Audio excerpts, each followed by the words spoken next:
So this is the Khoodeelaar television channel, Baby Angel Geronimo editions, timed at 1940 GMT, starting a bit about a minute before that time. We didn't broadcast yesterday, which is the 5th of April, and we didn't broadcast on the day before, the 4th of April. Technical issues, and these technical issues are still unresolved, but we shall be continuing to broadcast on the limited availability of technical facilities while we negotiate a resolution.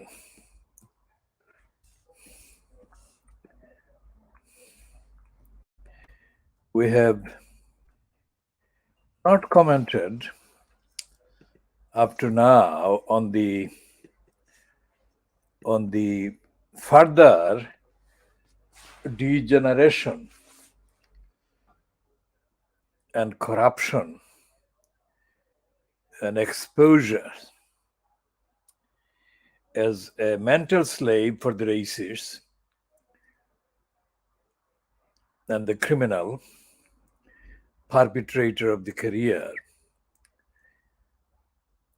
whose second name we have edited already to stand for Sunk. S-U-N-A-K. We have just slightly edited that. So we call it Rishi Sunk because of his immorality and his lack of ethics and, of course, his lack of integrity. He is a liar. Those three words that he actually boasts as having pledged as he entered number 10 Downing Street physically, he has never intended to keep them, and he has not kept them.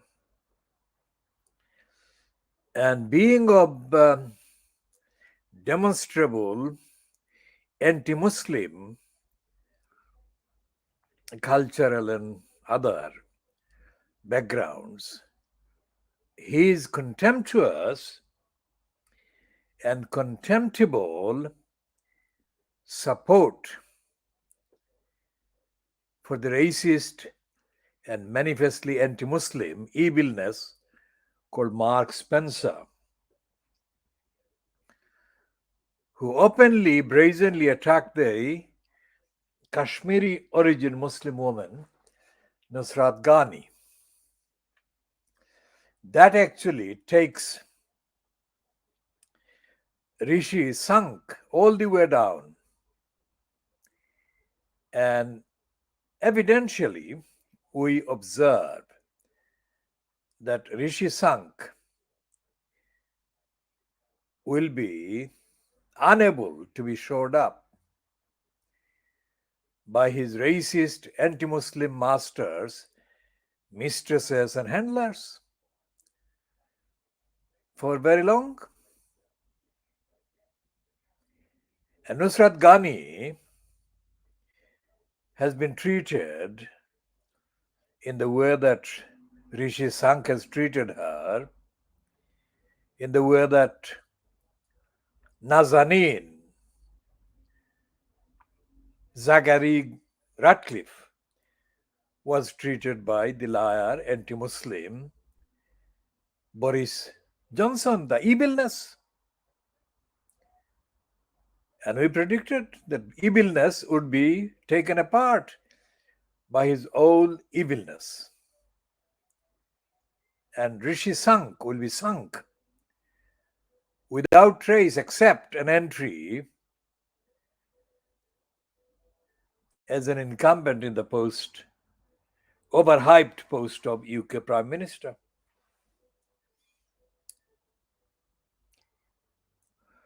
So we shall add topically appropriate updates as we go along, but not in this particular edition. This is just a starter. The references to Nusrat Ghani in the way that Rishi Sank has treated her. We shall be talking, of course, about the strange piece in the Financial Times today, Thursday, the 6th of April 2023, which carries a piece about Donald Trump being supported, that is, in effect, given a platform unintentionally, according to the particular byline holder, by the mainly American media. Well, it's not just the American media, it's the British media as well. When Donald Trump, the filthiest, dirtiest, most corrupt individual to be associated with holding the post as quote president in the name of the USA, which is itself a collection of states based on the bones of the victims of the racist genocides of the original people of the continent.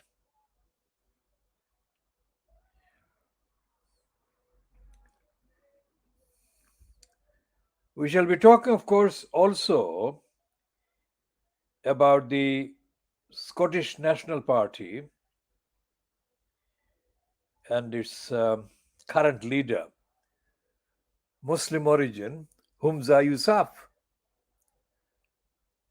Not in detail at this particular point, but just including this as an item.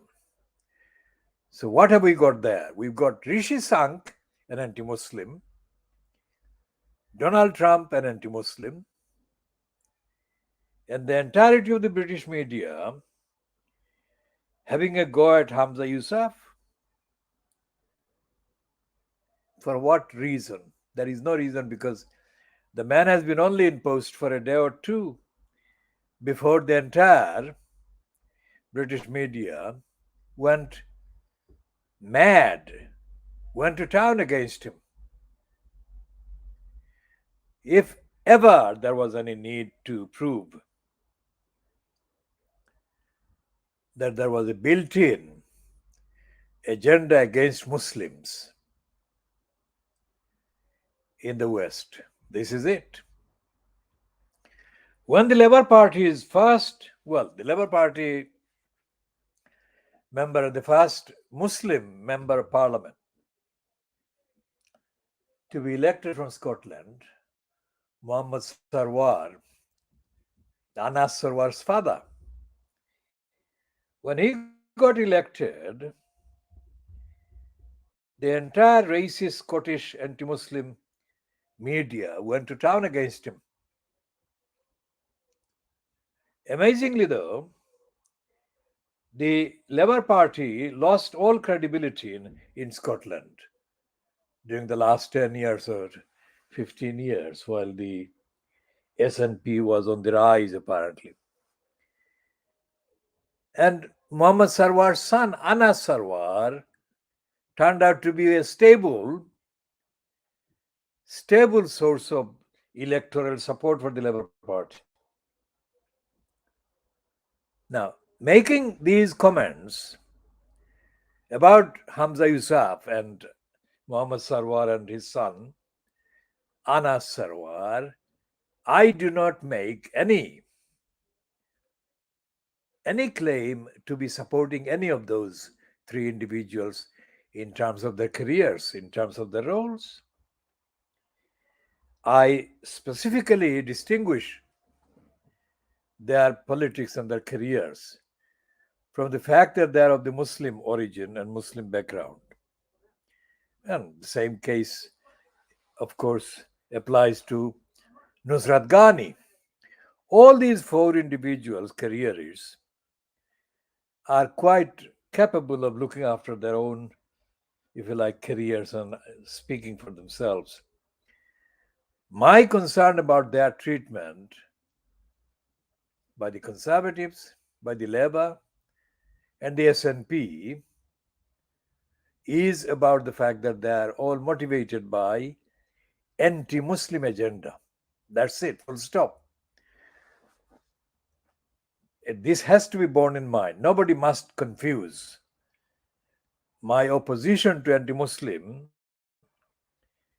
media coverage or agenda or the Labour Party or the Conservative Party or the SNP's complicity as being in any way connected with any support I have for any of these individuals' careers or careerism.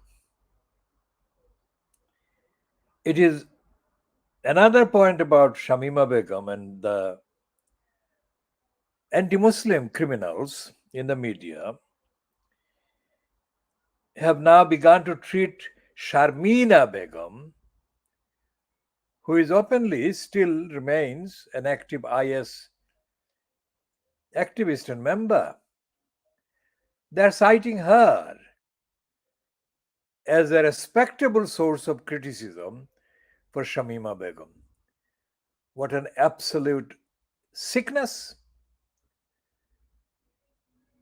Everything that Shamima Begum has been trying to say about her not wanting to become another IS member or supporter again has been dismissed. And they keep saying that she is still a threat to the security of the United Kingdom.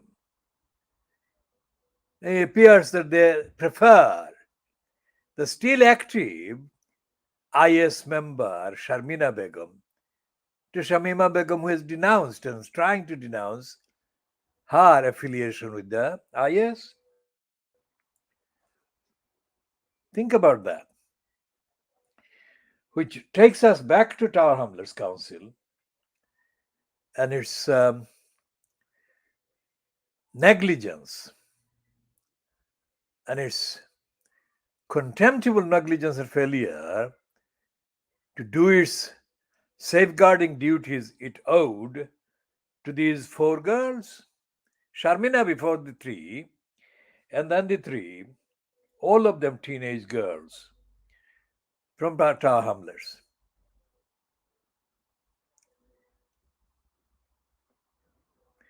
And Lutfur Rahman, again, Lutfur Rahman has been overly painted as a Muslim. Well, it is without any doubt his background is kind of Muslim. But that must not be confused with the fact that his behavior is nothing to do with Islamic. The behavior and post as the incumbent occupant of the corrupt post of executive mayor and the crooks who actually sponsored him, the criminals who actually invented the various pretexts to put him in the post, they're as guilty of anti-Islamic behavior as is Lutfur Rahman. So you can see the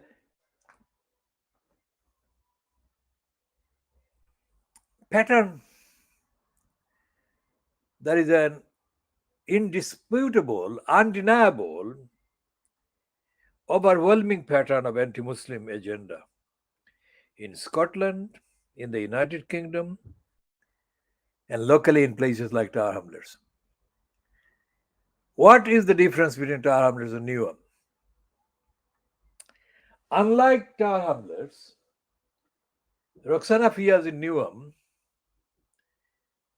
has not been associated with anything as openly as corrupt as Lutfur Rahman. But there the distinction disappears. Because although she has not been officially censured by someone like Richard Morey, which is what happened with Lutfur Rahman. When Mori kicked him out of office on the 23rd of April 2015, Roxana Fiaz is being aided and abetted by the socialist wonkers. The socialist wonkers in Newham are supporting her. Her corruption, her careerism, and her opportunistic behavior, and her regime of lying and lies. That's it. Roxana Fiaz is a liar as mayor, or let's put it another way. Roxana Fiaz is a lying, corrupt mayor at the expense of Newham, as is Lutfur Rahman, a lying, corrupt mayor at the expense of Tower Hamlets. Both those are citable as, quote, Muslim. That is the most hollow and shallow reference to these two as, quote, Muslim. So these are the just introductory kind of updater comments about these Muslim careerists. Now, when we said in our tweets that although history has been made by one, her story has been made by Stormy Daniels, her role has been still underestimated by the American political commentariat. I'll come to that in a minute. I'm just checking the contents of Thursday's Murdoch Scum.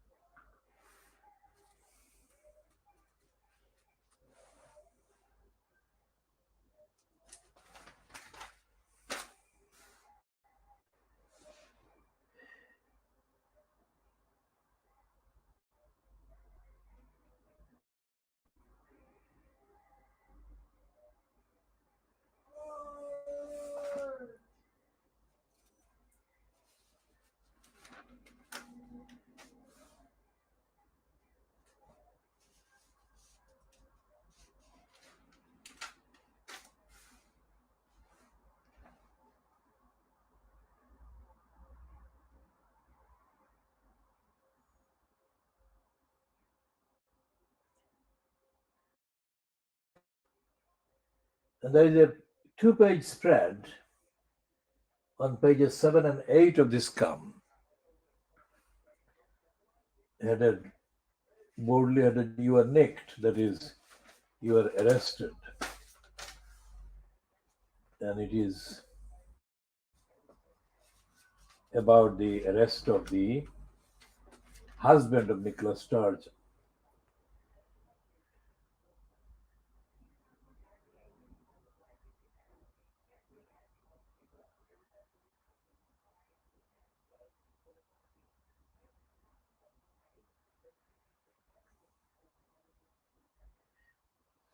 And the Scum has got a piece, post-ed piece, about this mental slave Mehdi Hassan.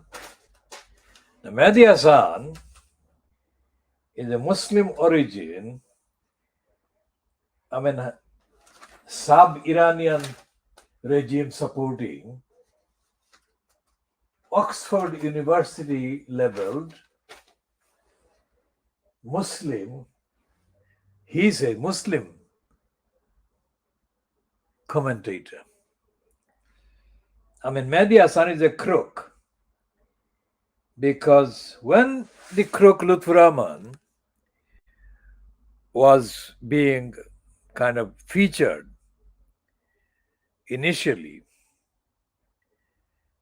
let's say about 10 years ago, 12 years ago, and he was being featured, that is Lutfur Rahman,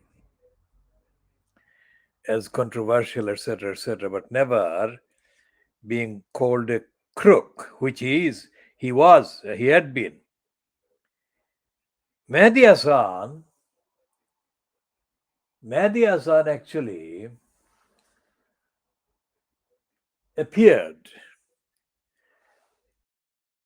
as an apologist for Lutfur Rahman. Mehdi Hasan was being corrupt, ignorant, and stupid, and he was not being compliant with the requirements, basic requirements of Islam, which is that you shall not tell lies and that you shall not lie for liars, which is what Mehdi Hasan has been doing for most of his career, disguising himself as a Muslim commentator.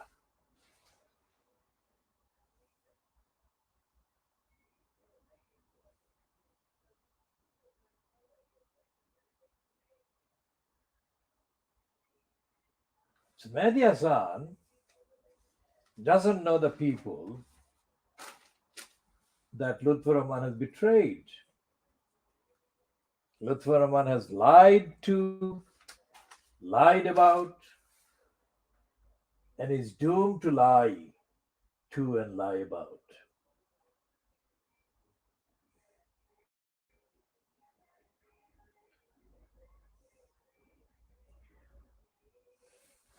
Mehdi Hasan was paid by the Iranian state to appear on the Iranian state controlled television channel. I don't think that Mehdi Hasan has made any comment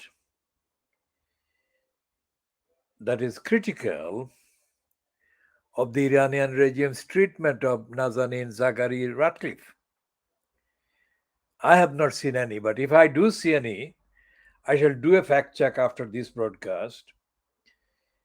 If I do find anything Mehdi Hasan has said that is genuinely truthful and critical of the Iranian regime's treatment of Nazanin Zaghari Ratcliffe, I shall, of course, put that online and amend the current statement that I've just made. How many Muslim named mental slaves are there? Well, there are all the Muslim slaves that are on the various platforms being given by the anti-Muslim controllers and handlers in the USA and in the UK. And Mehdi Hasan has got little spots in the USA as well. It's like The Guardian. Well, The Guardian is over exploiting its alleged recognition of, within quotes, black historian called, what is it called? There is a black historian whose name I shall check and then say. I mean, that idiot is not representing the core truth about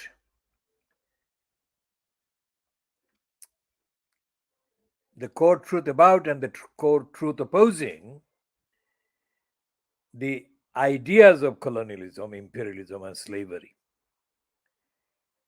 And the other thing is about that particular mental slave. They have designed him. I mean, if you look at his appearance, they made him look like he's almost kind of white.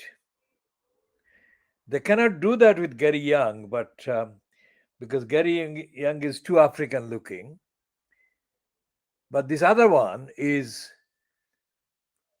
kind of open to manipulation, which they have done on him.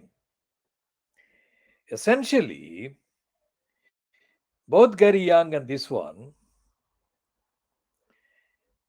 are kind of the equivalent of Diane Abbott, who played the role of the racist in the Labour Party.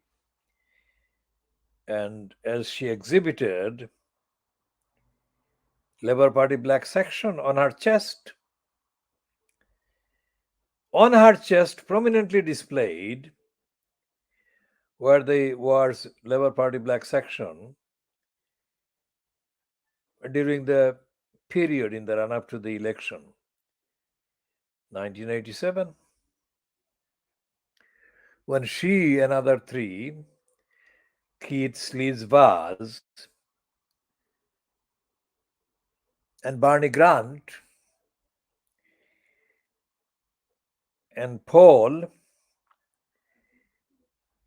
the almost white boy, mixed race, Boateng,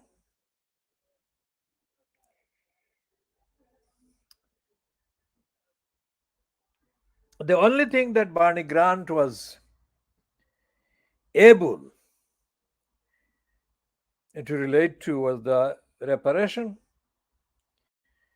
for the slavery, the slave thing. But otherwise, Barney Grant was not. Barney Grant was not.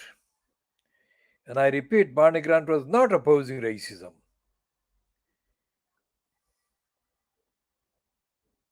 And most certainly was not opposing anti-Muslim racism. In fact, Grant was prosecuted for violently attacking a Muslim. And his prosecution, he untruthfully and dishonestly said, was politically motivated. It never was. He did attack the Muslim. And he could nearly kill him. He could have killed that man.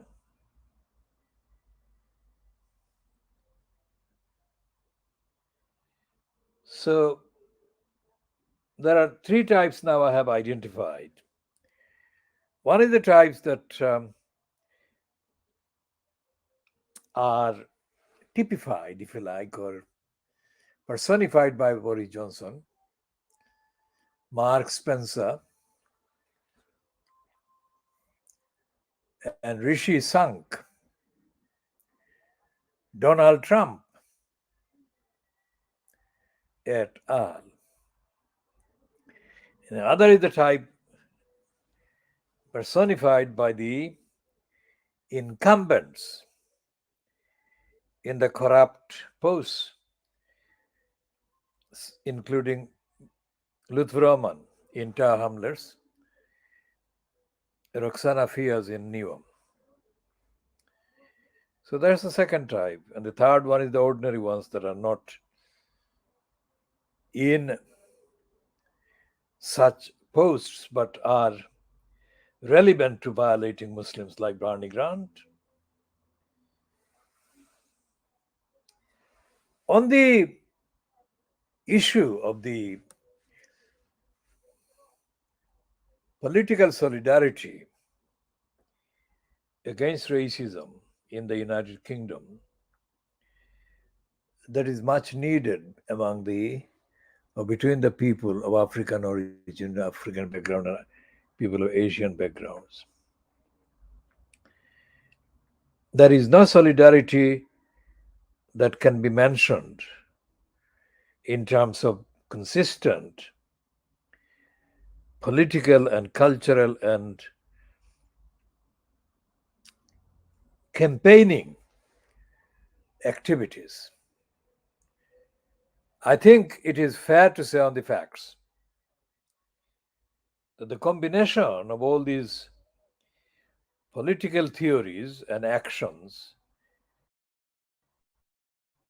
and consistency of reference and the origination of the references amounting to solidarity against racism, I think this will be